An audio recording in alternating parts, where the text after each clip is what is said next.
නමෝ තස් භගවතෝ අරහතෝ සම්මා සම්බුද්දස්ස නමෝ තස් භගවතෝ අරහතෝ සම්මා සම්බුද්දස්ස නමෝ තස් භගවතෝ අරහතෝ සම්මා සම්බුද්දස්ස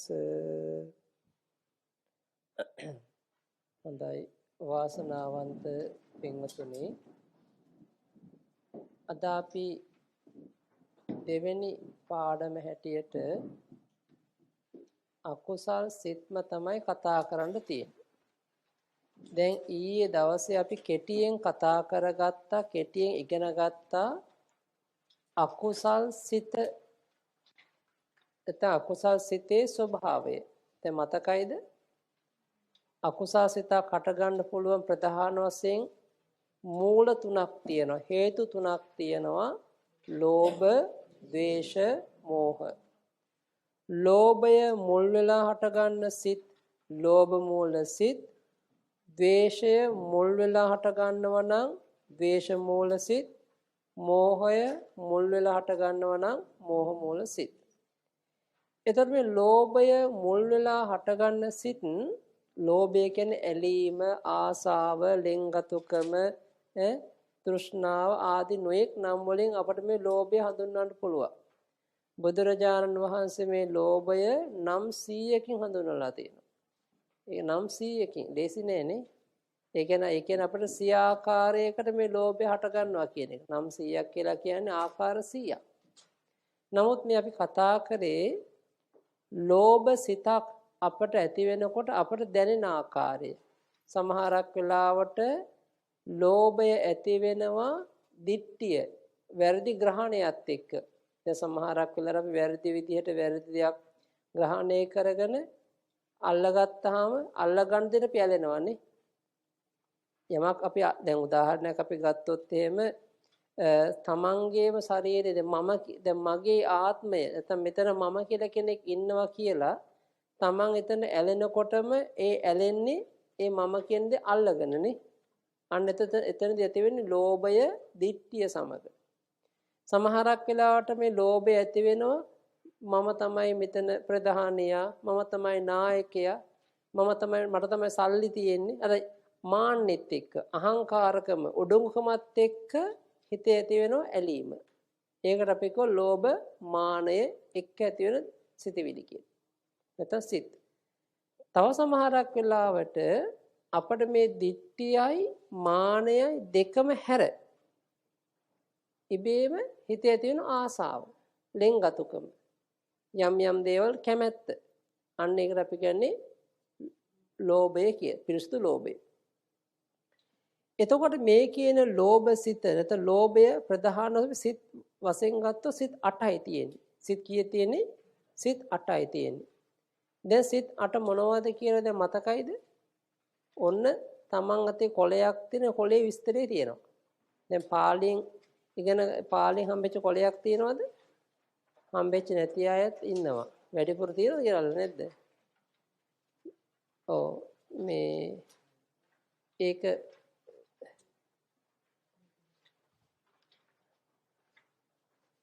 දැන් ඔන්න බලන්න ලෝභය මූල සිත් 8 කොහොමද පාලියෙන් තෝරලා තියෙන්නේ? සෝමනස්ස සහගත, දිට්ඨිගත සම්පයුත්ත, අසංකාරිකං අසංකාරික මේකං කියලා තියෙන්නේ නේද? ඒක අසංකාරිකං චිත්ත අසංකාරික සිත. ඒකං කියලා කියන්නේ අසංකාරික සිත. දෙවෙනි සිත මොකක්ද තියෙන්නේ? දිට්ඨික සම්පයුත්තං සසංකාරික. ඊළඟට මොකක්ද තියෙන්නේ? සෝමනස් සහගතං දිට්ඨිගත විප්පයුත්තං අසංකාරික. ඊළඟට සෝමනස් සහගතං දිට්ඨිගත විප්පයුත්තං සසංකාරික. ඊළඟට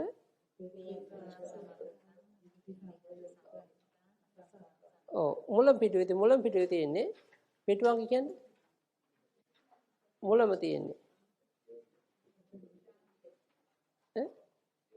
දෙවෙනි පිටුවේ තියෙන්නේ නේද?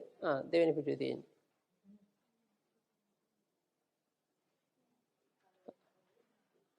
හරි නේද?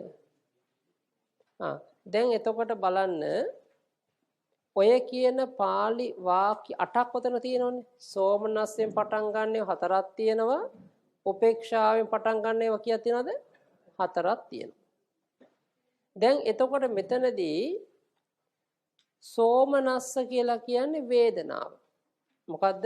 අපට දැනෙන විඳින ආකාරය. යම්කිසි අරමුණක් අපට ආවට පස්සේ මේ ලෝභය විඳින ආකාරය තමයි සෝමනස්ස කියලා කියන්නේ. දැන් සෝමනස්ස සහගත කියලා කියන්නේ සතුටෙන් යුක්ත. සෝමනස්ස සහගතෙන් තේරුම මොකද්ද? සතුටෙන් යුක්ත. අන්න එතන අපි විඳීම. යම්කිසි අරමුණක් ආවට පස්සේ ඒ අරමුණට අපි ඇලෙනවා නම් අපි ඇලෙන ආකාර දෙකක් තියෙනවා. එකක් අපි සතුටෙන් ඇලෙනවා. එහෙම නැත්නම් මධ්‍යස්ථව ඇලෙනවා. කොහොමද? සතුටෙන් ඇලීමයි මධ්‍යස්ථව ඇලීමයි. දැන් සතුටෙන් ඇලෙනවට අපි කියන්නේ සෝමනස්සේ කියලා. මධ්‍යස්ථව ඇලෙනවා නම් කියන්නේ උපේක්ෂා කියලා. දැන් උදාහරණයක් අපි ගමුකෝ. තමන්ගේ වත්තේ ඔන්න ලස්සන මල් පැලයක් හදලා හැමදාම බලාගෙන ඉන මල් පිපෙනකම්. දැන් ඉතින් මල් පිපෙනවා ඉතින් ඔන්න හරිම සතුටුයි දැන් මල් පිපෙනකොටනේ. අන්න එතන ඇතිවෙන්නේ මොකද්ද? සෝමනස්සින් අන්න මලට ඇදුණා අපිනේ. ඇලිලා මොකද සතුටේ. ඉතින් හැමදාම මල් පිපෙන්න පටන් ගන්නවා. එතකොට අර පළවෙනි දවසේ දෙවෙනි දවසේ තිබුණු සතුට සෝමනස්සේ දිගටම පවතිනවද? නෑ. ඊට පස්සේ මොකද වෙන්නේ? අපේ හිත ඉබේම උපේක්ෂා වෙනවා. ඒත් ආසාව තියෙනවා, කැමැත්ත තියෙනවා. හිත උපේක්ෂා වෙනවා. එහෙම වෙනවද? අන්න බලන්න එහෙමනම් මේ අපි ලෝභ සිතක් අපට ඇති වෙන මේ ඇලීම් සහගත සිතක් ඇති වෙනකොට අපි ඒක රස විඳිනවා. නැත්නම් අපි විඳින ආකාර දෙකක් තියෙනවා. කොහොමද විඳින ආකාර දෙක? එකක් සෝමනස් වශයෙන් විඳිනවා. තව සමහරක් වෙලාවට උපේක්ෂා වශයෙන් විඳිනවා. දැන් මේක තේරුණාද? අත්දැකීම් තියෙන ජීවිතේ. තේරෙනව නේද? සමහරක් වෙලාවට ඉතින් රසමීරු කෑමක් හම්බ වෙනකොට පළවෙනි දවසේ ඉතින් කෑම ඉතින් බොහොම සතුටෙන් කන. හැමදාම නෝන එකම කෑම දෙනකොට ඉතින් නොකා බෑනේ. ඉතින් බඩගින්න කන්නත් එපා. බලින්නත් බෑ. දෙන නිසා කනවා. හැබැයි ඒ කනකොට ඉතින් ආසාව තිබුණට අර කලින් තරම් ඇලීම නැහැ. අන්න හිත උපේක්ෂා වෙනවනේ. අන්න ඒක නිසා අපි යම් කිසි ඇලීමක් අපේ හිතට ඇති වෙනකොට ඒ ඇලීම අපි රස විඳින ආකාර දෙකකට සමහරක් වෙලාවට සතුට සමහරක් වෙලාවට උපේක්ෂාව. දැන් තේරුණාද කියන එක? සමහරක් වෙලාවට සතුටෙන් රස විඳිනවා සමහරක් වෙලාවට මධ්‍යස්තව රස විඳිනවා. ඊට පස්සේ පින්වතුනි අපි දැන් හිතමු දැන් සතුටෙන් රස විඳින අවස්ථාව සෝමනස්සේ. දැන් සතුටෙන් අපි රස විඳිනවා. මේ සතුටෙන් අපි රස විඳිනකොට ආකාර ඔතන 4ක් කියලා තියෙන සතුටෙන් රස විඳින ආකාර කීයක් කියලා දෙනවද? 4ක් තියෙනවා. ඒ සෝමනස් සහගත සිත් 4ක් තියෙනවනේ. එතකොට සමහරක් වෙලාවට අපි රස විඳිනවා දිට්ඨිගත සම්පයුක්ත. අන්න දිට්ඨියෙන් යුක්තව. අපි ඒකට කියනවනම් මිත්‍යා දෘෂ්ටියෙන් යුක්තව. තවදුරටත් කියනවනම් කර්මය සහ කර්මඵල විශ්වාස කිරීමෙන් තොරව අපි යමක් රස විඳිනවා. ඒ කියන්නේ මේක ඊ타ත්ම සියුම්. අපි පින්වතුන් අපි බෞද්ධ වුණාට අපටත් මේ මිත්‍යා දෘෂ්ටි සහගත සිතුවිලි පහළ වෙනවා. හැබැයි අපි නියත මිත්‍යා දෘෂ්ටික අපට පහළ වෙන්නේ නැහැ. උදාහරණයක් අපි ගත්තොත් අපි දැන් දන්නවා යම් කිසි දෙයකට අපි ඇලෙන එක හොඳ නෑ නේද?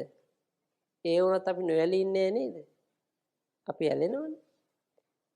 අපි දන්න ඇලෙන එක හොඳ නෑ. ඇලෙන එක හොඳ නෑ අකුසලයක් කියලා අපි දන්නවා. දැනගත්තත් අපි යම් වෙලාවක අපි ඇලෙනවනේ. විනාඩි 5ක් 10ක් 15ක් අරමුණේ ඇලුනා ඇලීලා ඉන්නවා. පස්සේ තමයි මතක් වෙන අපෝ හොඳ නෑ නේද? ඔන්න හිත ඉක්මනින් ගලව ගන්නවා එතනින්. ඒතකොට මේ ඇලිලා හිටපු වෙලාවේදී බොහෝ දුරට මිත්‍යා දෘෂ්ටිය ඒ මොහොතේ කර්මේසා කර්මඵල විශ්වාසයක් අපිට තිබුණේ නැහැ. ඒක ඉතා සියුම්. ඒක සියුම් අවස්ථාවක්. ඒක නිසා ඔන්න අපි යම්කිසි අරමුණක ඇලිලා රස විඳිනකොට මිත්‍යා දෘෂ්ටියෙන් රස විඳිනවා, මිත්‍යා දෘෂ්ටියෙන් තොරව රස විඳිනවා. අන්න ඒකයි දිට්ඨිගත සම්පයුත්ත කියලා සිත් තියෙනවද නේද? දිට්ඨිගත සම්පයුත්ත කියලා කියන්නේ මිත්‍යා දෘෂ්ටියෙන් යුක්තව, වැරදි අවබෝධයෙන් යුක්තව, දැක්මේ යුක්තව. දිට්ඨිගත විප්‍රයුක්ත කියලා කියන්නේ මිත්‍යා දෘෂ්ටියෙන් බැහැරව. මිත්‍යා දෘෂ්ටියෙන් බැහැරව. දැනට ඔහොම මතක තියාගන්න. දැන් ඔතන සෝමනස් සහගත කියන වචනේ තේරුම ඉගෙන ගත්තා. ඊට පස්සේ දිට්ඨිගත සම්පයුත්ත කියන වචනේ තෝරාගත්තා. දිට්ඨිගත විප්‍රයුක්ත කියන වචනේ තේරුම ඉගෙන ගත්තා. තේරුණාද? දිට්ඨිගත සම්පයුත්ත කියලා කියන්නේ මිත්‍යා දෘෂ්ටියෙන් යුක්තයි. දිට්ඨිගත විප්‍රයුක්ත කියලා කියන්නේ මිත්‍යා දෘෂ්ටියෙන් බැහැරව. බැහැරව. හැබැයි එතන සම්මා දිට්ඨිය නෙමෙයි. මම ඒක පස්සේ කියලා දෙන්න තේරුම එතන. ඊට පස්සේ තියෙනවා තව වචනයක් උතන අසංකාරික සසංකාරික. අසංකාරික කියලා කියන්නේ තමන්ගේම උවමනාවෙන් තමන්ගේම කැමැත්තෙන් ඒ දේ කරනවා. අන්න බලන්න අපි යමකට ඇලෙනවා. තමන්ගේ උවමනාවෙන් ඇලෙනකොට අන්න එතන අසංකාරිකයි. තමන්ගේ උවමනාවෙන් ඇලෙනකොට මොකද සිතේ වෙන්නේ? අසංකාරිකයි. සමහරක් වෙලාවට කවුරු හරි කෙනෙක් අපට කියනවා. ඔන්න අපි හිතමු දැන් ඔන්න ලස්සන අරමුණක් දැකලා කෙනෙක් කියනවා අන්න බලන්න ලස්සනයි මේක. පොඩ්ඩක් බලන්නකො ගිහිල්ලා. ලස්සන දේ දුන්නක් කියලා. ලස්සන වාහනයක් තියෙන බලන්නකො කියලා කෙනෙක් කියනවා. කෙනෙක් කියන නිසා අපි බලනකොට සසංකාරිකයි. අන්න බලන්න. කෙනෙක් කියන නිසා බලනකොට සසංකාරිකයි. හැබැයි ඊට පස්සේ තම ඌමනාවෙන් බලනවා නම් ආයෙත් ඒක අසංකාරික වෙනවා. තමන්ට ඒ කෙනා කියන වෙලාවෙන් බලනකොට ඒ අවධානය අපි එතන යොමු කරගන්න කෙනෙක් කියන නිසා නම් සසංකාරිකයි.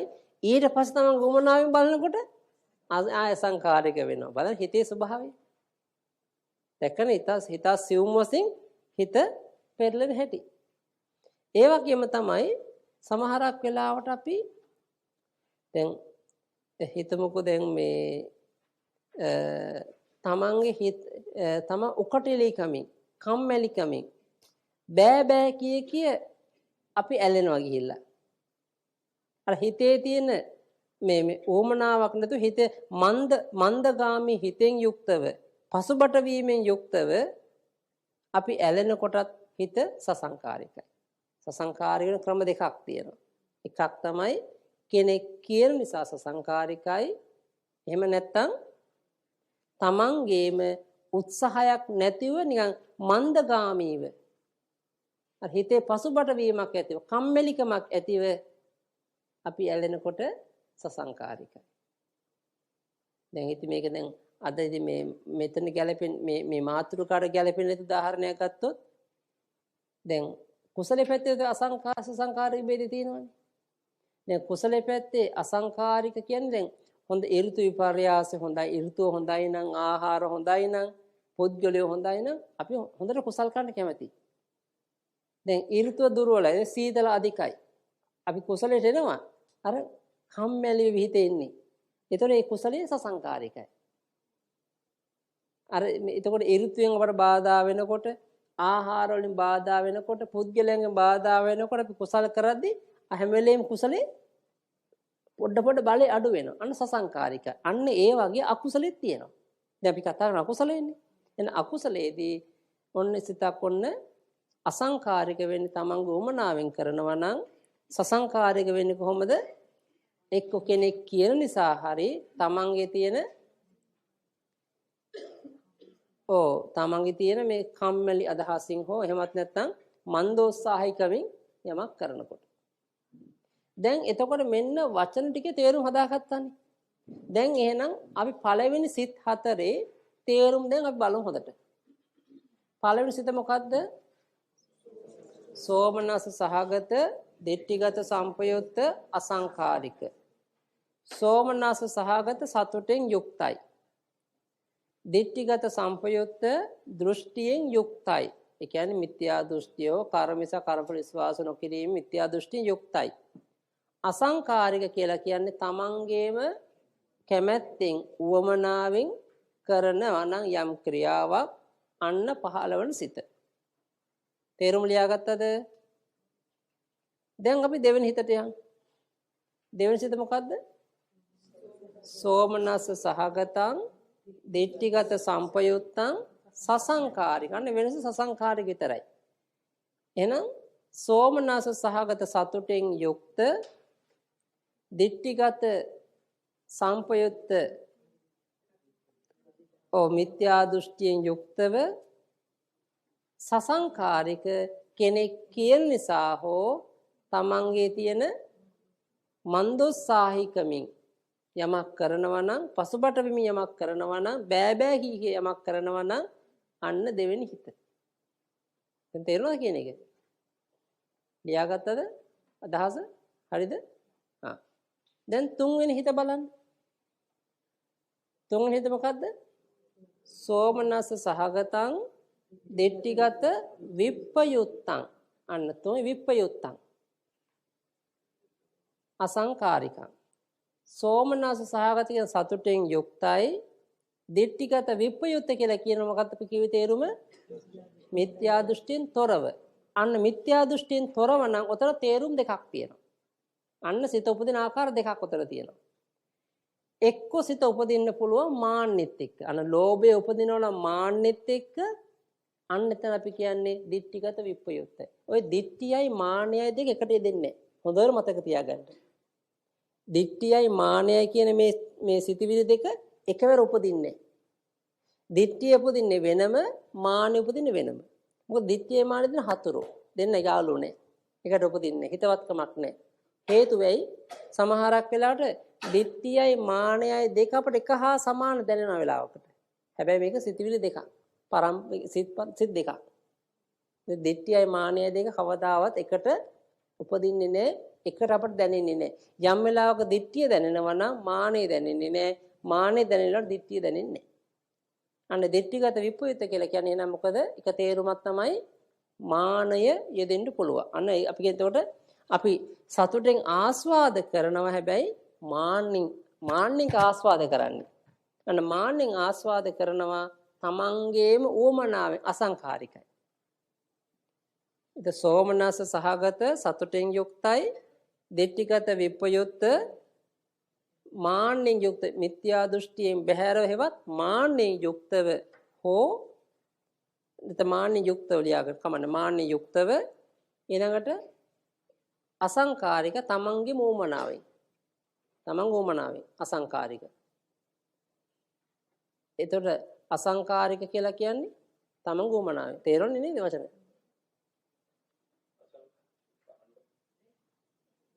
දැන් මේ අසංකාරික කියලා කියන්නේ unprompted. ඒ කියන්නේ එතකොට තමන්ගේ ඕමනාවෙන්. සසංකාරි prompted. ඒ කියන්නේ තමන් කෙනෙක් කියන නිසා. අසංකාරික කියලා කියන්නේ තමන් ඕමනාවෙන් කරන්නේ. තමන් ඕමනාවෙන් අසංකාරික කියලා කියන්නේ. අසංකාරික තමන් ඕමනාවෙන්. දැන් ඔන්න තුන්වෙනි සිත මොකද්ද? නැවත බලන්න නැවත මතක් කරගන්න තුන්වෙනි සිත මොකද්ද? සෝමනස්ස සහගතං දිට්ඨිගත විප්පයුත්තං අසංකාරිකං. සෝමනස්ස සහගත සතුටෙන් යුක්ත දිට්ඨිගත විප්පයුත්ත මිත්‍යා දෘෂ්ටියෙන් බැහැරව. ඒ කියන්නේ නම් මාන්නෙන් යුක්තව අසංකාරිකං කියන්නේ තමන්ගේ ඕමනාවෙන් ඇලෙනවන. තමන්ගේ ඕමනාවෙන්. හතරවෙනි සිත සෝමනස්ස සහගතං දිට්ඨිගත විප්පයුත්තං සසංකාරිකං. සෝමනස්ස සහගත කියන්නේ සතුටෙන් යුක්තයි දිට්ඨිගත විප්පයුත්ත මිත්‍යා දෘෂ්ටියෙන් බැහැරව එම්න මාන්නෙන් යුක්තව සසංකාරිකං කියලා කියන්නේ අනුන්ගෙන් අනුන් නිසා හෝ තමන්ගේ තියෙන මන්දෝත්සාහිකමින් යමක් කරනවා නම්. දැන් ඔය හතර තේරුණාද? හරි. දැන් එතකොට අපි දැන් බලමු උදාහරණයක්. උදාහරණයක් අපි බලමු. ඔන්න දැන් තමන්ගේ ගෙවත්තේම තියෙන මල් වට්ටියක් ගන්න නැත්නම් මල් බඳුනක් නැත්නම් මල් ගහක් ගන්න. නැත්නම් තමන්ගේ ගෙදර ගන්න. අපි දැන් මුලින්ම තමන්ට ගෙයක් තෝරනකොට අපි ඉස්සරලා බලන්නේ ගෙදර ලස්සන තියෙනවද? ඒ අවශ්‍ය විදිහට කාමර තියෙනවද? ඔක්කොම බලනවා ගිහිල්ලානේ. එතන අපි බලන්නේ එතකොට කොහොමද? ඒ සෝමනස්ස සහගත දිට්ඨිගත සම්පයුත්ත අසංකතං ගුමනාවෙන් බලන්න. තමන් ගුමනාවෙන් යමක් ගින බලනවා නම් ආසාවෙන් කැමැත්තෙන් බලනවා නම් අන්න ස්වභාවය. කවුරු හරි කෙනෙක් අපට කියන අහවල් ගියේ හොඳයි. අහවල් තැන හොඳ අහවල් වාහනේ හොඳයි. අන්න ඒතර අපි කෙනෙක් කියන නිසා බලනකොටත් අපි කැමැත්තෙන් බලන්නේ. මොකද අපට උමනා තියෙන දෙයක්. අපට උමනා තියෙන දෙයක් කෙනෙක් කියපු නිසා බලනවා අපි ගිහිල්ලා. එතකොට එතෙන්දී සසංකාරී පළවෙනි සිත දෙවෙනි සිත සසංකාරිකයි. හරිද? සමහරක් වෙලාවට ඉතින් අර මේ දැන් කෙනෙක් කියනවා මේ දේ කරන්න කියලා. නමුත් අපිට උමනාවක් නැහැ කරන්න. නමුත් අර නොකර බැරි නිසා සමහරක් වෙලාවට අපි හිතමු දැන් ඔන්න කවුරු හරි කෙනෙක් කියනවා මේ අපි පුතාගේ මේ වෙඩින් එක එහෙම නැත්නම් පුතාගේ හරි බබාගේ උපන්දින පාටිය අතර එන්න කියලා කියනවා. ඉතින් සමහරක් අය කියන ප්‍රතිපත්තියකට මට නම් පාට වල යන්න කැමති නෑ. ඕක මහා කරදරයක් කියලා. දැන් සමහර වයස මුහු කරා ගියාට පස්සේ ඔය අදහස් ගන්න අපේ අම්මලා හැමනේ. දැන් වයසට අම්මලා හිත යන හිත ඕව අපට වැඩක් නෑ. දැන් ඉතින් ඕවට යන්න ඕනේ නෑ කියලා හිම ගන්න තීරණ. එතකොට අර සමහරක් වෙලාවට නොගිහින් බැරි නිසා යනවා. නොගිහින් බැරි නිසා නමුත් කැමැත්තකුත් හිතේ තියෙනවා. සතුට තියෙනවා. නමුත් නොගිහින් බැරි නිසා යනවා. සමහරක් වෙලාවට එතකොට ඒ වගේ අවස්ථා සසංකාරික හිත වෙනවා. ඒ කියන්නේ අපි ආසාවෙන් ඒ දෙයට කැමති. හිත කැමතිින් දැන් වයසට ගියත් තරුණ වුණත් හිත කියන දේ වයසට යන්නේ නැහැ. මේ කය අපි වයසට ගියාට හිත වයසට යන්නේ. දැන් හිතලා බලන්න දැන් අත්දැකීමෙන් ගත්තොත් එහෙම දැන් අපි වුණත් දැන් සමහරක් වෙලාවට අපි කුඩා කාලයේ යම් ආසාවක් හිතේ තිබුණා නම් ඒ ආසාව අදටත් ඒ ආකාරම ගන්න පුළුවන් තමන් අයෝනිසෝ මනසිකාරෙ හිටියොත්. නෝ යෝනිසෝ මනසිකාරයෙන් ඒ ආසාව අඩු වැඩි කරගන්න පුළුවන්. බලහීන කරගත්ත හැකි. බලය අඩු වැඩි වෙනවා. නමුත් අපට ඕන වෙලාවක තමන්ගේ තරුණ කාලයේ තිබුණු සිතුවිලි දැන් ආයෙ පහල කරගන්න බැයිද? ඒකෙද හිත වයසට යන්නේ. මේ කයයි වයසට යන්නේ. ඒතකොට හිත අපි තේරුම් කරගන්න තමයි ධර්ම ඉගෙන ගන්න. ඉතින් ඒක නිසා අපි තේරුම් කරගත යුතුයි ඔය තුන්වෙනි අවස්ථාවේදී දෙවෙනි අවස්ථාවේදී උදාහරණය මොකද්ද? තමන්ගේ සතුට තියෙනවා, කැමැත්ත තියෙනවා. කියන්නේ මේ සතුටෙන් යුක්තව වැරදි අවබෝධයක්, කියන්නේ මිත්‍යා දෘෂ්ටික අදහසක් ඇතුව කෙනෙක් කියන නිසා හෝ තමන්ගේ පසුබට වීමෙන් ඒ දේ කිරීම. තුන්වෙනි අවස්ථාව තමයි උදාහරණයක් අපි ගත්තොත් එහෙම තමන් ලොකු පරිත්‍යාගයක් කරනවා යම් කිසි දුප්පත් මිනිස්සෙකුට. උදාහරණයක් මේ කියන්නේ. එතකොට ඒකෙන් බලාපොරොත්තු වෙන්නේ තමන් ප්‍රසිද්ධියක්. ඒකෙන් බලාපොරොත්තු වෙන්නේ තමන් යමක් කරන්න පුළුවන් කෙනෙක් කියලා හිතට දැනෙනවා නම්. ඒතකොට එතන මාන්නෙන් යුක්තව අපි දැන් ඒ දේ දෙනවා. දුන්නත් ඒ දෙන අවස්ථාවේ කුසලයක් තියෙන වෙනම කතාවක්. නමුත් දෙන්නේ යමක් මාන්නෙන් ඇලීමෙන් යුක්තව තමන්ට මේ ප්‍රසිද්ධියක් ලැබෙයි කියන අදහසින් දෙනකොට එතන සතුටක් තියෙනවනේ අපිට. අන්න සෝමනස් සහගතයි.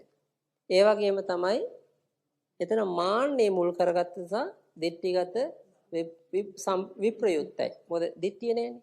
දිට්ඨිය නෑ. එතන දෙන්නේ මාන්නේ. ඒ නිසා දිට්ඨිගත විප්‍රයුක්තයි. අසංකාරිකකෙන් තමන්ගේම ඌමනාවෙන් කැමැත්තෙන් කරන්නේ. ඊළඟට තමයි තව සමහරක් වෙලාවට අපිට කෙනෙක් මාන්නේ ඇති කරවනවා.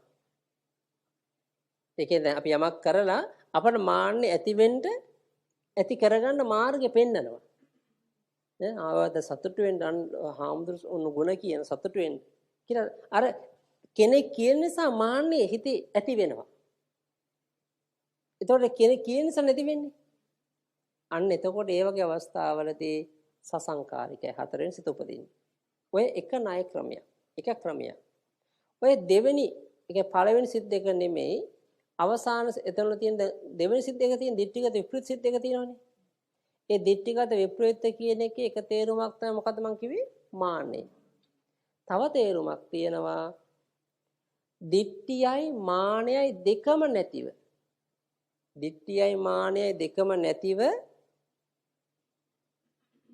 පිරිසුදු ලෝභසිත උපදිනවා. ඒ කියන්නේ මොකද්ද? දැන් අපි හිතන්නේ දැන් අපි යම් කිසි දෙයකට ඇලෙනවා නම් හැම වෙලෙම ඇලෙන්නේ දිට්ඨියෙන් හෝ මානෙන් කියලා න්‍යායක් නැහැ නේද? අපි හැම වෙලෙම දැන් උදාහරණයක් අපි දැන් ධර්මය අවබෝධ වෙන්නත් අවබෝධ වුණත් දැන් අපි කොච්චර ධර්මය අවබෝධ වුණත් අපි අවබෝධ කරගන්න උත්සාහවත් වෙනවා. අපි ප්‍රතිපatti පුරනවා. ඒත් අපි ලෝකේ පිළිවෙල ජීවත් වෙන්න බෑ. අපි කොච්චර මේ අනිත්‍ය දුක්ඛ අනාත්ම දැනගත්තත් අපි ලෝකේ පිළිවෙල ජීවත් වෙන්න ඕන. පිළිවෙල ගයක් තියෙන්න ඕන. පිළිවෙල වාහනයක් තියෙන්න ඕන. එහෙම නේද?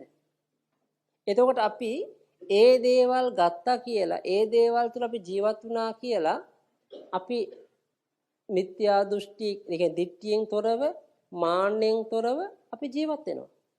ඒ කියන්නේ අපි ළඟ ඇලීම තියෙනවානේ. ආසාව තියෙනවානේ. දැන් සමහරක් වෙලාවට අපි කෑම කනකොට අපි රස හොයන්නේ නැද්ද? ලුණු මදි නම් ලුණු දා ගන්නවා. සීනි මදි නම් සීනි දා ගන්නවා. ඇයි අපි කන්නේ කුසගින්න නිවා ගන්න. නමුත් අපි ඒකේ රසයක් අපි හොයනවානේ. රසයක් අපි බලනවානේ. ලුණු මදි නම් ලුණු දා ගන්නවානේ. එතකොට අන්නේ බලන්න අපි ප්‍රායෝගිකව හිතලා බලන්න මේ ලෝභය ආසාව අපට ඇති වෙනවා මානෙන් සහ දිට්ඨියෙන් තොරව. අපි කියන්නේ පිරිසුදු ලෝභය. පිරිසුදු ඇලීම. පිරිසුදු ආස්වාදය. ඒ පිරිසුදු ආස්වාදයේ තුල අරමුණක් කර අපි ආස්වාද කරන තැන දිට්ඨියයි මානෙයි නැහැ. එහෙනම් අපි ආස්වාද කරනවා දිට්ඨියෙන් යුක්තව, ආස්වාද කරනවා මාන්නෙන් යුක්තව, ආස්වාද කරනවා දිට්ඨියෙන් සහ මානෙන් තොරව. මේ කතාව තේරුණාද? හොඳම උදාහරණය තමයි ඔය දිට්ඨියෙන් තොරව, මාන්නෙන් තොරව ආස්වාද කරන අවස්ථාවට පැහැදිලි වෙන්නේ සෝවාන් වුණාට පස්සේ ගොඩක්. මොකද සෝවාන් මාර්ගඥානෙ සෝවාන් වුණාට පස්සේ සෝවාන් වෙනකොටම ඔය දිට්ඨිගත සම්ප්‍රයුක්ත බඳ පිටකතා සිත් දෙකක්. ඔය සිත් දෙක සම්පූර්ණ ප්‍රහීන වෙනවා. සෝවාන් මාර්ගඥානෙදී මොකද වෙන්නේ? ඔය දිට්ඨිගත සම්ප්‍රයුක්ත සිත් දෙක ප්‍රහීන වෙනවා.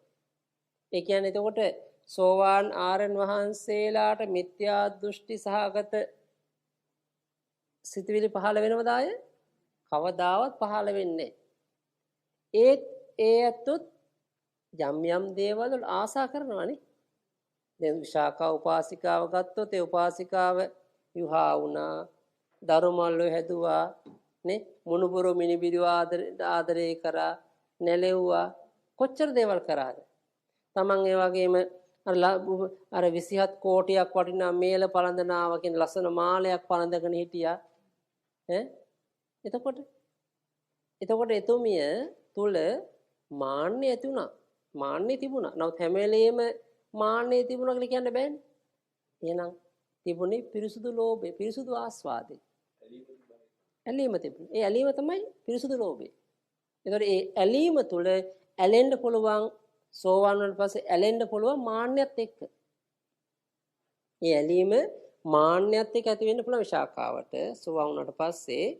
ඒතර හැම වෙලෙම එතුමිය ඇලෙනවා නම් ඇලෙන්නේ මාන්නයත් එක්ක කියලා අපිට කියන්න බෑනේ. එහෙනම් මාන්නයට අපි කියන වචනයක් කියනවා ඔය ඒ මාන්නය නියත යෝගී අනියත යෝගී කියලා ભેදයක් තියෙනවා ඔය සිතිවිලි වල. ඒ කියන්නේ සිතක නියත වශයෙන්ම යෙදෙන්න ඕන සිතිවිලි තියෙනවා. නියත වශයෙන් නොයෙදෙන සිතුවිලි තියෙනවා. දැන් ලෝභය කියන එක නියත වශයෙන්ම තියෙන දෙයක් නේ. ඒ කියන්නේ අපි දැන් යම් කිසි දැන් ඔය සෝමනසාවද ඔය සිත් ඇති වෙනකොට ලෝභය අනිවාර්යව උතන තියෙනවනේ. ලෝභය තිබුණාට මානය කියන එක නියත වශයෙන් මෙදෙන්නේ නැහැ. අපි ඒකට නමක් කියන අනියත යෝගී. නියත වශයෙන් නොයෙදෙන නිසා මානෙට අපි නමක් කියන මොකද්ද? අනියත යෝගී. නියම වශයෙන් කියන්නේ නියත වශයෙන්ම නොයෙදෙනවා කියන එකයි තේරුම. ඒ කියන්නේ ස්ථිර වශයෙන් අපිට හැම වෙලෙම මානය මේ ලෝභයත් එක්ක මානය යෙදෙනවා කියලා කියන්න බෑ. අන්න ඒ නිසා තමයි කියන්නේ ලෝභයත් එක්ක මානය යෙදෙන්නත් පුළුවන් නොයෙදෙන්නත් පුළුවන්. එහෙනම් යෙදෙන අවස්ථාවේදී ලෝභ මාන, නොයෙදෙන අවස්ථාවේදී පිරිසුදු ලෝභය. පිරිසුදු ලෝභය. ඒ කියන්නේ ඔය කතා කරන දිට්ඨිගත විප්‍රයුක්ත සිතේ ස්වභාවය. දැන් ඔය හතර තේරුණාද? කෙටියෙන් හරි වැටහුණාද? හොඳයි. ඊට පස්සේ අපි කතා කරන ඊළඟ ලෝභසිත 4. මොකද්ද? උපේක්ෂා වෙනස එච්චරයි තියෙන්නේ. ඒ කියන්නේ මුලින් අපි කියවනේ අපි ලෝභයක් ආවොත් අපි ආස්වාද කරන සතුටෙන් තව වෙලාවක මේ ඇලීම ආස්වාද කරනවා උපේක්ෂාවෙන්. දැන් සමහරකට හිතලා බලන්නකො දැන් මේ අම්මලාට දැන් දරුවෝ ඉන්නවනේ නේද? පොඩි කාලේ මේ දරුවොන් කොච්චර අපි ආදරය කරනවද? නමුත් මේ දරුවන්ට තේරෙනකොට අම්මලාට තේරෙනකොට අපි හිතේ මොකද නිබේම උපේක්ෂා වෙනව නේද? ආදරේ තියෙනවා. ආදරේ තිබුණට වෙනත තරම් අපි අර ඒ බැඳීම ලෙන්ගතුකම තියාගන්න යන්නේ නැහැ නේද? අර හිත ඉබේම හිත උපේක්ෂා කරගන්න. ආදරේ තියෙනවා. අර බලන්න අපි ආස්වාද කරන මධ්‍යස්ථ සිතින්. ආස්වාද කරන අපි මධ්‍යස්ථ සිතින්. අන්න ඒක තමයි උපේක්ෂා වේදනාව. එහෙමනම් ඊළඟ සිත් 4 තේරුම් බලන්න උපේක්ඛා සහගතං දිට්ඨිගත සම්පයුත්තං අසංකාරිකං. උපේක්ෂාවෙන් යුක්ත මධ්‍යස්ථ වේදනාවෙන් යුක්ත මිත්‍යා දෘෂ්ටියෙන් යුක්ත අසංකාරිකං තමන්ගේම ඕමනාවෙන් ඇතිවන ඇලීම. දැන් මුලට සමානයි වෙනස තියෙන උපේක්ෂාව විතරයි. ඊළඟ සිත උපේක්ඛා සහගතං දිට්ඨිගත සම්පයුත්තං සසංකාරිකං. උපේක්ෂා මධ්‍යස්ථ වේදනාවෙන් යුක්ත මිත්‍යා දෘෂ්ටියෙන් යුක්ත අනිත්‍යයි කියපු නිසා හෝ තමන් ළඟ දෙන පසුබට වීමෙන් ඇති වෙන ස්වභාවය සිතවිල්ල.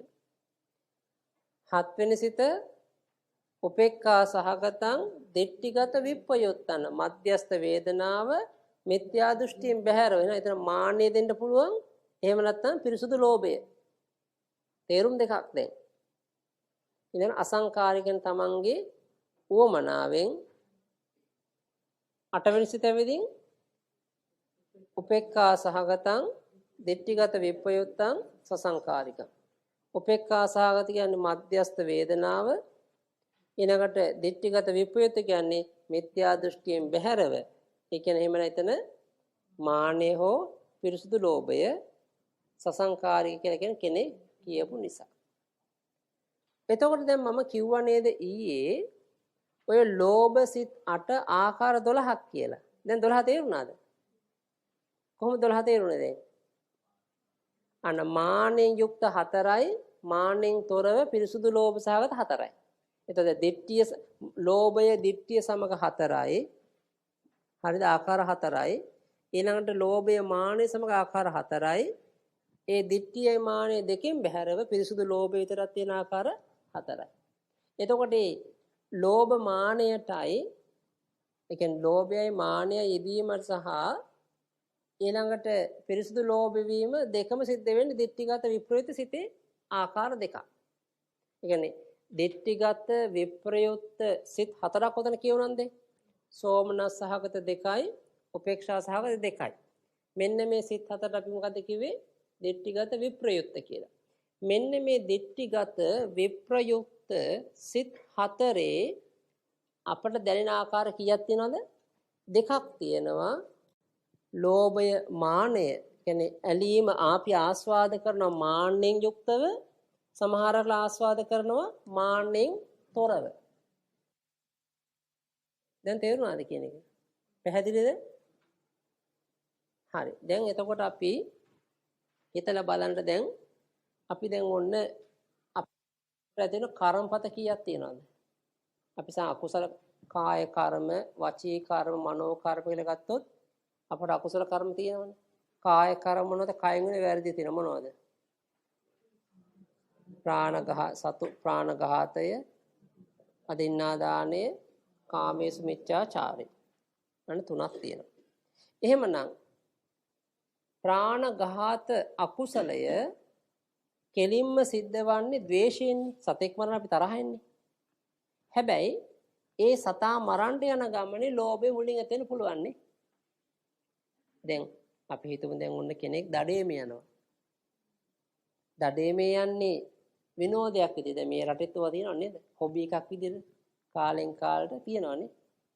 දැන් අපි අතීතේ රජවරුත් යනවා ඉතින් මේ ඔය මේ දඩේමේ. ඒතර මේ දඩේම යන මුල් චේතනාව තියෙන ආස්වාදයක්. ලෝභය. හැබැයි සතා මරණ වෙලාවේ තියෙන්නේ ද්වේෂය.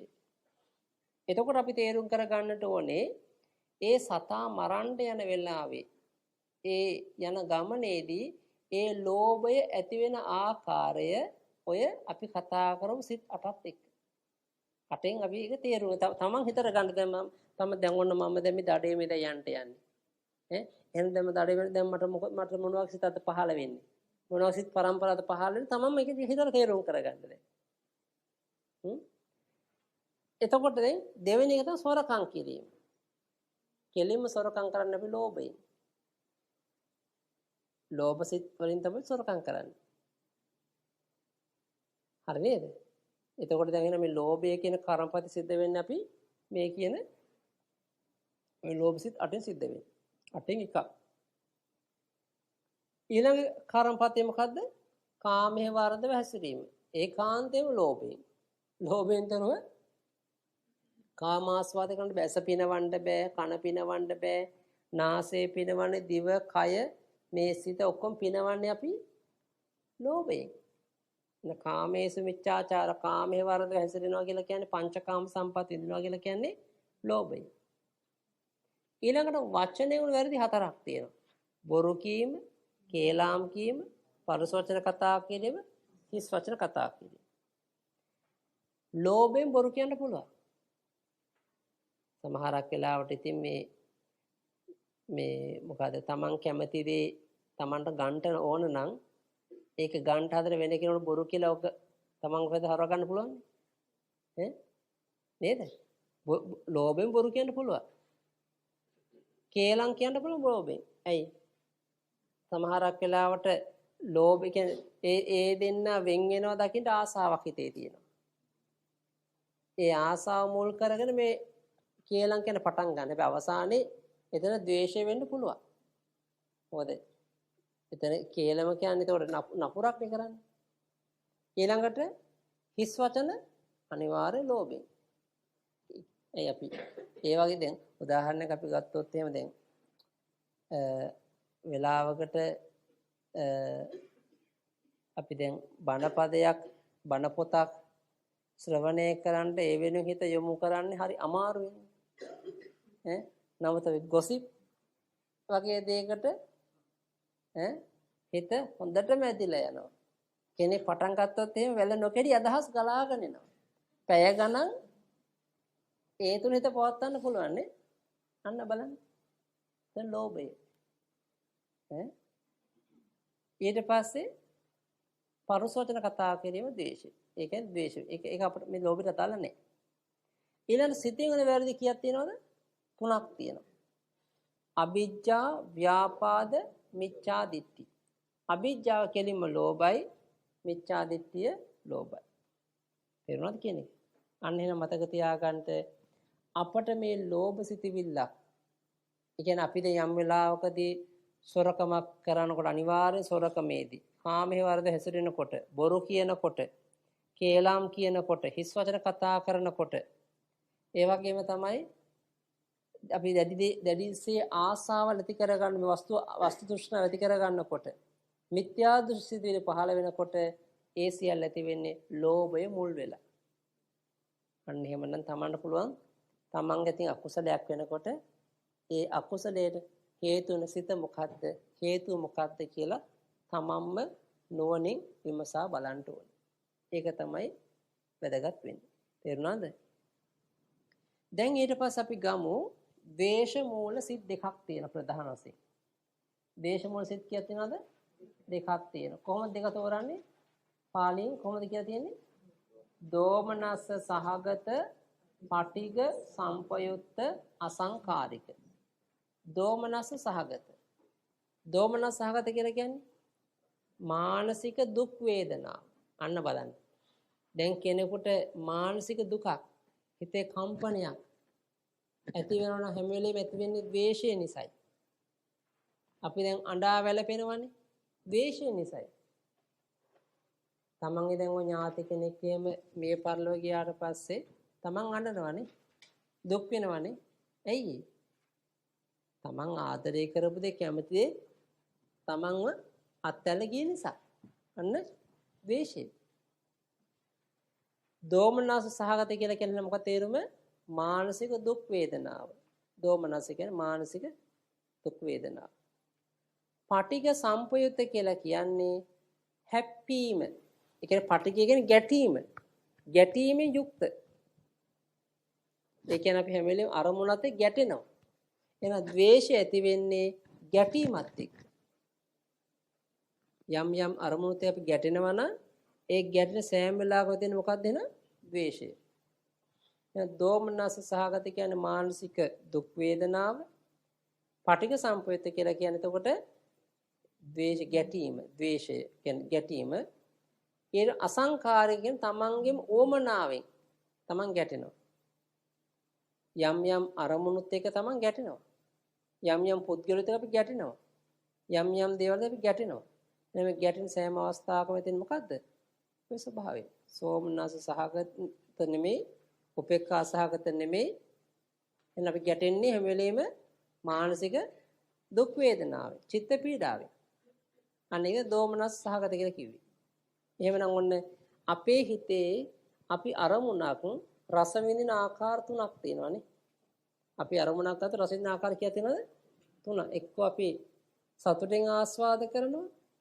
එහෙම නැත්නම් මධ්‍යස්ථයක ආස්වාද කරන්න පුළුවන්. එහෙනම් අපි ගැටීමෙන් අපි අරමුණ ආස්වාද කරනවා. මේ ආස්වාද කියලා කියන්නේ ඇලීමනේ ඒ රස විඳිනවා. අරමුණ රස විඳිනවා අපි එතකොට ගැටීම. ඇලීමෙන් මධ්‍යස්ථව සහ ගැටීම. තේරුණාද? එතකොට එහෙමනම් දැන් බලන්න දෝමනස සහගත මානසික දුක් වේදනාව කිව්වා. මානසික දුක් වේදනාව යුක්ත පටිඝ සම්පයුත්ත ද්වේෂයෙන් යුක්ත නැත්නම් ගැටීමෙන් යුක්ත අසංකාරික කියලා කියන්නේ තමන්ගේම ඕමනාවෙන් ඇතිවෙන හිත. දෙවෙනි හිත මොකද්ද? දෝමනස සහගත පටිඝ සම්පයුත්ත සසංකාරික. එහෙනම් දෝමනස සහගත කියලා කියන්නේ මානසික දුක් වේදනාවෙන් යුක්ත ගැටීමෙන් යුක්ත අනිත්‍යයි කියපු නිසා හෝ තමන්ගේ පසුබට වීමක් නිසා.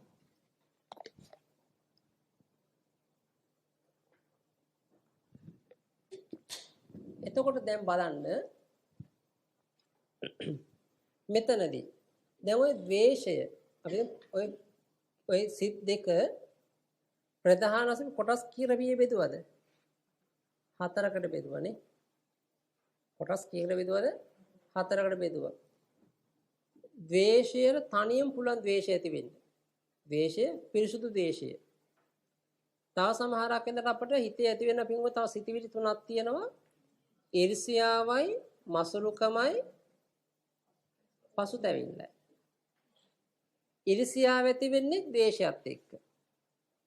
ඊර්ෂ්‍යාව ඇති වෙන්නේ ද්වේෂයත් එක්ක. මසුරුකම ඇති වෙන්නේ ද්වේෂයත් එක්ක. ඊළඟට පසුතැවිල්ල ඇති වෙන්නේ ද්වේෂයත් එක්ක. එහෙමනම් ඔය කියන ඊර්ෂ්‍යාවයි, මසුරුකමයි, පසුතැවිල්ලයි කියන මේ අවස්ථා තුන නැතිව ද්වේෂය තනියම උපදින අවස්ථා තියෙනවා. උපදින අවස්ථා තියෙනවා. වැටහුණාද කියන එක? ඒකෙන් දැන් අපිට සමහරක් වෙලාවට මේ ද්වේෂය උපදින තනි කියන්නේ පසුතැවිල්ල නැතුව, මසුරුකම නැතුව, ඊර්ෂ්‍යාව නැතුව නිකම් දැන් මගේ අත වදිනවා දැන්. ඔන්න මං කේන්ති ගන්න. එතකොට බෝතලේ පෙරලෙනවා. නැත්නම් කැම ටික පරක්කු වෙනවා. ඔන්න අධික සීතලක් එනවා. වැස්ස වහිනවා. අපි ගැටෙන අරමුණක් තියෙන ඉතින් ද්වේෂය තියෙන. ඒතකොට ඒ වෙලාවට අර තුන නෙමෙයි. ඒ කියන්නේ ඊර්ෂ්‍යාවත් මසුරුකමත් පසුතැවිල්ලක් නෙමෙයි. එහෙමනම් ඔන්න ද්වේෂය සිත් වශයෙන් දෙකයි. හැබැයි අපිට දැනෙන ආකාර ඒ කියන්නේ ප්‍රධාන හතරකින් ආකාර 8කටනේ. ඒ කියන්නේ පිරිසුදු ද්වේෂයේ ආකාර දෙකයි. ද්වේෂය සම ඊර්ෂ්‍යාව ආකාර දෙකයි. ද්වේෂය සම මසුරුකම ආකාර දෙකයි. ද්වේෂය සම පසුතැවිල්ල ආකාර දෙකයි. හරි නේද? තේරුණාද? ගැටලු තන. දිට්ඨිය යෙදෙන්නේ නැහැ. දිට්ඨිය හැම වෙලේම ලෝභයත් එක්ක. හැබැයි මුලපිරුවා ලෝභයෙන් දිට්ඨිය, ද්වේෂයෙන් අරන් යන්න පුළුවන්. හැම වෙලේම මතක තියාගන්න දිට්ඨිය හැම වෙලේම උපදින ලෝභයත් එක්ක. ඒක තමයි ධර්මතාවය. ඒ කියන්නේ කවදාවත් ද්වේෂයයි දිට්ඨියකට දෙන්නෙත් නැහැ. ද්වේෂය ලෝභයකට දෙන්නෙත් නැහැ. හොඳයි. ඊට පස්සේ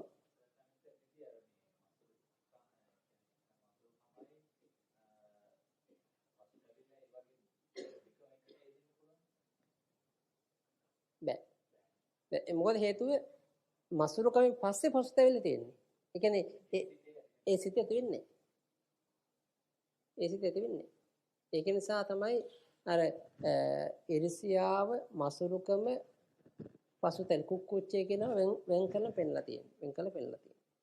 ඒවකට දෙන්නේ. ඒවකට දෙන්නේ. ප්‍රායෝගිකව ඒකට දෙන්නේ. මොකද අපි අර මේ ඉදිරියේ ගණන් කරනකොට ඒකට ගණන් කරාට ඒවකට දෙන්නේ. වෙන් වෙනවා.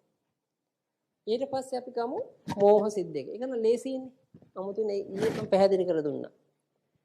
මෝහ මූල සිත් දෙකක් තියෙනවා. මෝහයේ මූල හටගන්න සිත් කීයක් තියෙනවද? දෙකක් තියෙනවා.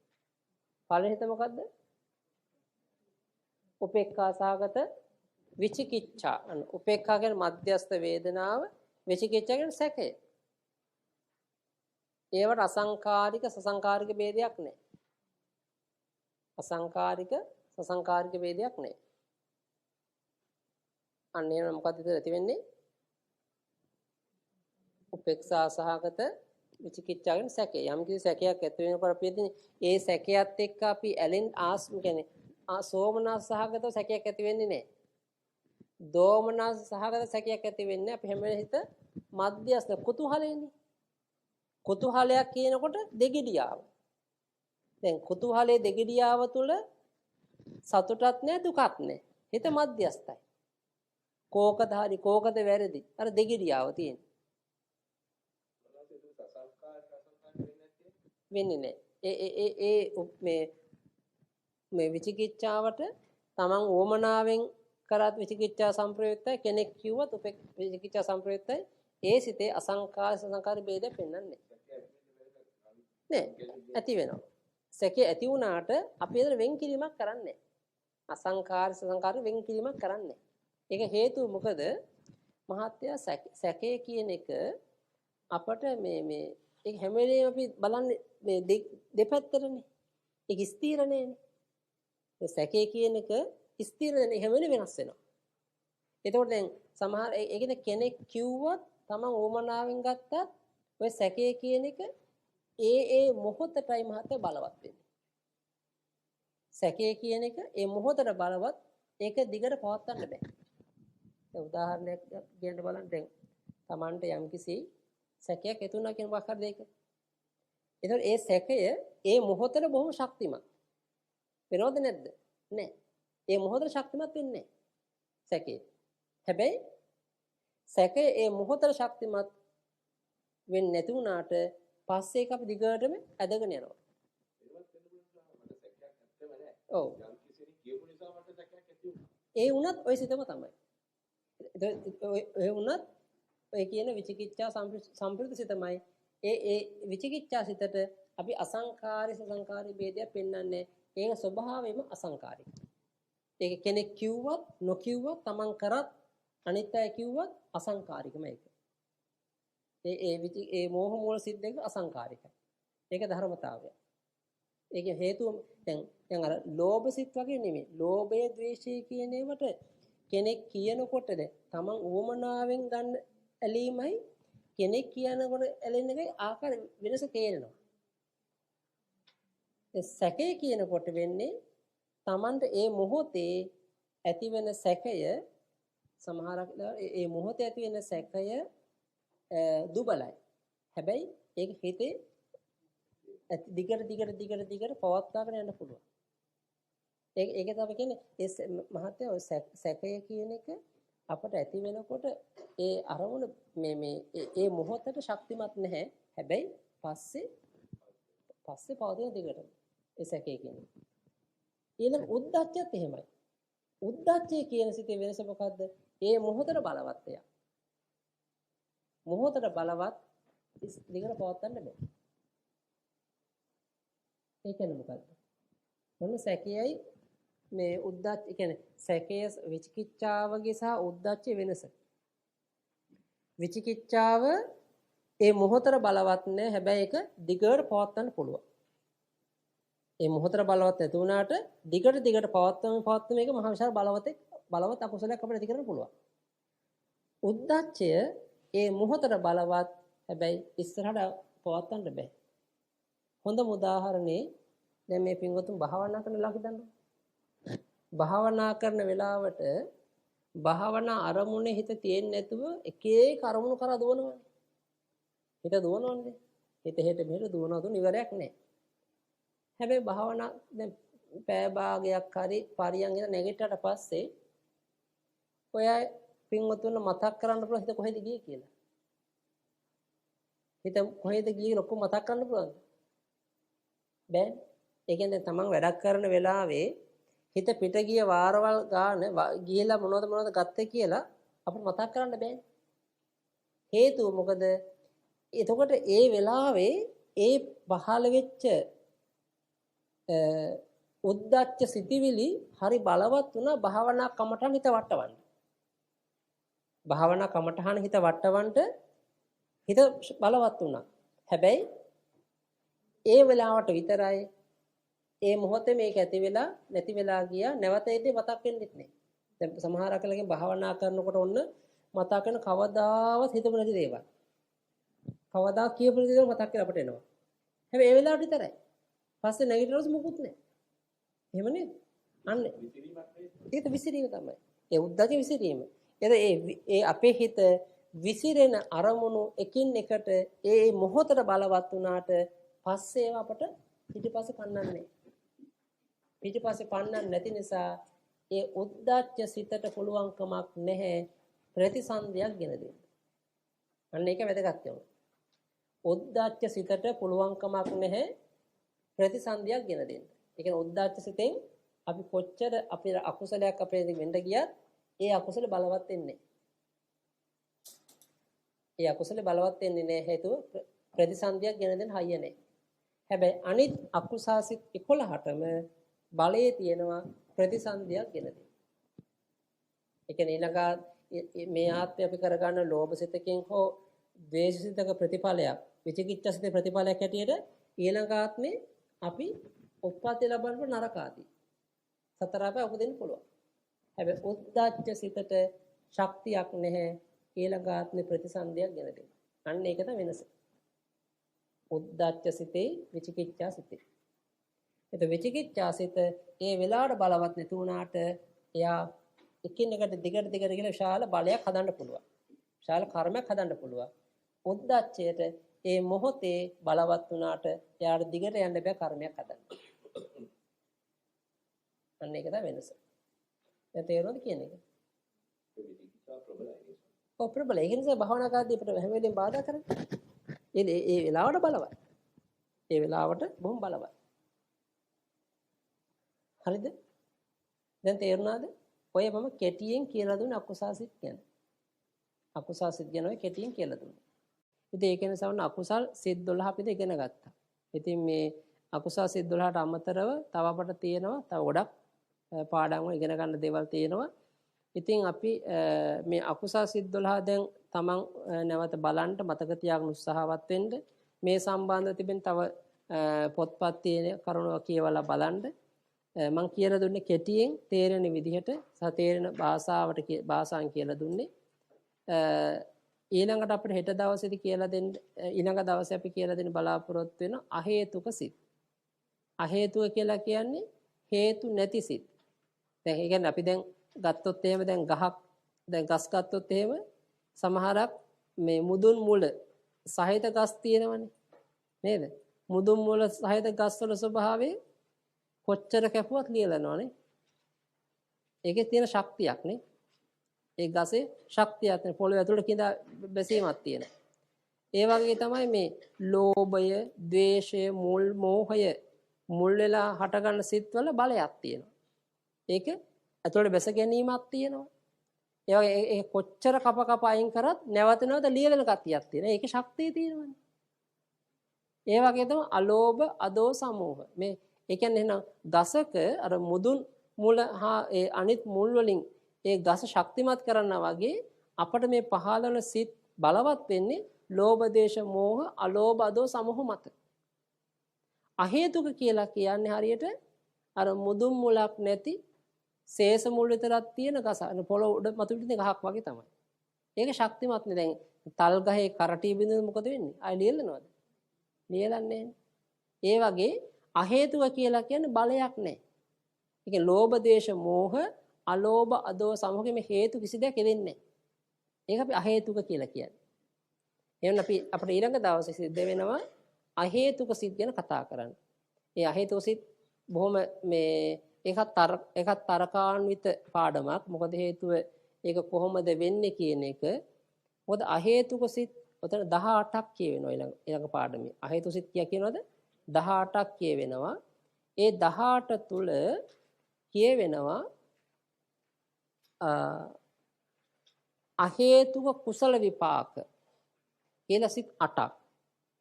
අකුසල විපාක 7ක්.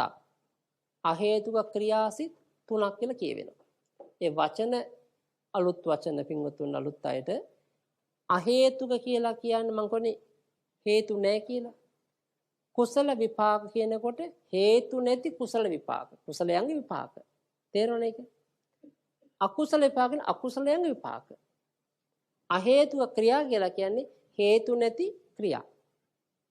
ක්‍රියා කියලා කියන්නේ කුසලොත් නොවන අකුසලොත් නොවන විපාකත් නොවන සිතල අපි කියන්නේ ක්‍රියා කියලා.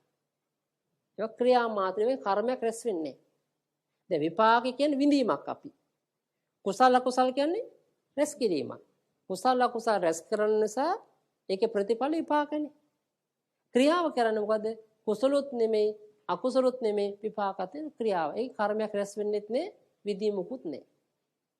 විදවීමුකුත් නේ. තේරුණා කියන්නේ? අන්නේ ඒ වචන මතක තියාගන්න. තේරුම. එතකොට කුසල අකුසල කියන්නේ මොකද්ද? රැස් කිරීම. ඒ රැස් කරනදී විඳවන්නේ මොන වගේන්ද? විපාකයි. රැස් කිරීමකුත් නැත්තම් විඳවීමකුත් නැත්තම් එතන තියෙන්නේ ක්‍රියාව. ක්‍රියා මාත්‍රයක් විතරයි. කර්මයක් රැස් වෙන්නෙත් නෑ විඳවීමකුත් නෑ. වැටහුණාද කියන එක? එහෙනම් අපිට ඊළඟ දවසේ අපිට පුළුවන් අහේතුක සිත් ගැන සාකච්ඡා කරන්න. එහෙම හොඳයි නේද? ඔව්. එහෙනම් අද දවසේ රැස් කරගත් කුසලය අපි සෑම දිනාට ධර්මඥාන, භාවනාඥාන, ප්‍රතිපත්ති ඥාන මුදුන්පත් කරගෙන එතෝ බෝධි වලින් නිවන් දකින්නම හේතු වාසනා වේවා කියලා මෛත්‍රියෙන් ආශිර්වාද කරමු. අභිවාදන සීලිස්ස නිච්ඡං බුද්ධාපචායිනෝ චත්තාරෝ ධම්මා වඩ්ඩන්ති ආයුවන්නෝ සුඛං බලං ආයුරාෝග්‍ය සම්පatti සග්ග සම්පatti මේවච අතෝ නිබ්බාන සම්පatti ඉමිනාතේ සමිච්ඡතු